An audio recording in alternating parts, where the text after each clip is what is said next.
Good morning, brothers and sisters. This is a prophecy report entitled HIS-TORY. On January 17th, it was reported that one of the speakers, a historian, at the World Economic Forum meeting in Davos this week, said globalization, world government, is here to stay, and the notion of deglobalization is a mirage. Another speaker, the CEO of a tech company, said that the world is merely entering into the next phase of globalization. It is my understanding that the globalists are advancing globalism in phases or stages within a timeline that calls for the fundamental transformation of the world into a world government by 2030 or sooner. As far as globalization being here to stay is concerned, according to the Bible, God will allow the globalists to have their godless world government for 7 years, and he will destroy it at the second coming of Jesus. The head of the world government, the Antichrist, and his godless assistant, the false prophet, will be seized and cast alive into the lake of fire. Know that the Bible is his story, God's story, written in advance. God's story reveals that globalization would come and how it would wind up. Globalization is temporary. It is not here to stay. And deglobalization is not a mirage. To the contrary, globalization is a sign that the rapture and second coming are close. The Antichrist will rise over a world government after the rapture, and deglobalization will occur 7 years later at the second coming of Jesus. Globalization is a tool of Satan. He will be cast into the lake of fire at some unknown time after Jesus, the King of Kings and Lord of Lords, reigns for 1,000 years. Here are more recent events that indicate that the rapture and temporary world government are getting close. Concerning world government, Elon Musk, who has criticized the World Economic Forum's agenda in the past, stirred the pot a little more. On January 17th, Musk said that S in ESG stands for satanic. On January 18th, Musk said that the WEF is increasingly becoming an unelected world government that the people never asked for and don't want. On January 18th, Musk asked Twitter users if they think the WEF should control the world, and about 86% said no. Biblically speaking, the ESG agenda is satanic, and the WEF's godless world government and population reduction goals are also satanic.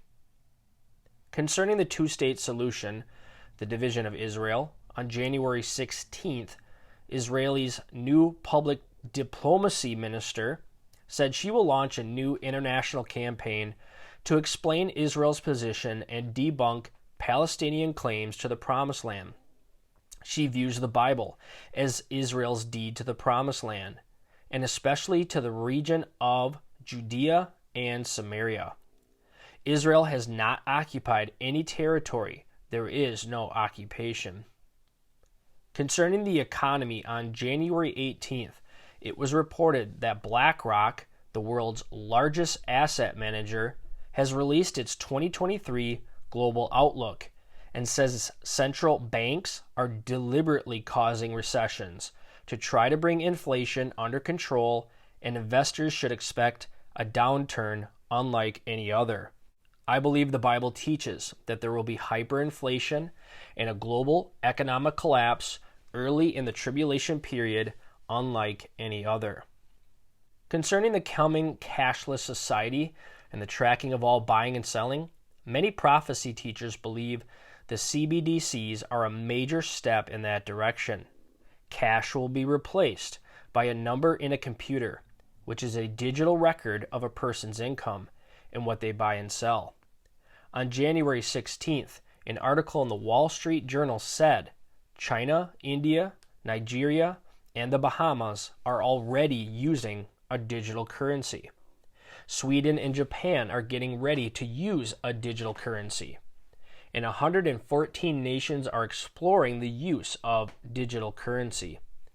The Antichrist and false prophet will implement the mark of the beast and start tracking all buying and selling at the middle of the tribulation period.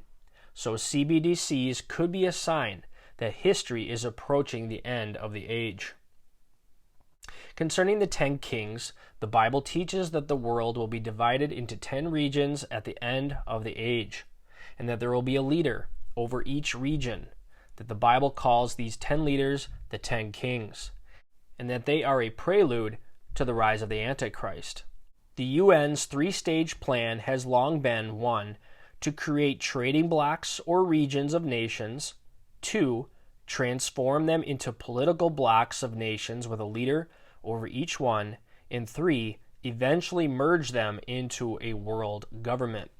The process of creating regions is called regionalization. The 10 toes on the statue in Nebuchadnezzar's dream are toes of iron plus clay.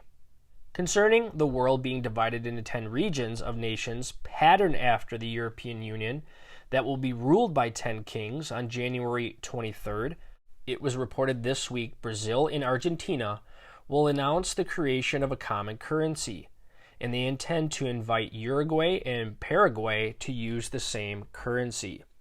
The 4 nations are already in a trading bloc of nations. When the time is right, they hope to be transformed into a regional government like the European Union. Concerning world government, on January 19th, it was reported that Klaus Schwab has headed up the World Economic Forum for 52 years. He is now 82 years old, and some insiders are asking who they should get to succeed him. Concerning the coming world religion on January 20th, it was reported that one of the speakers at the meeting said he was not told to use the words religion, faith, and God.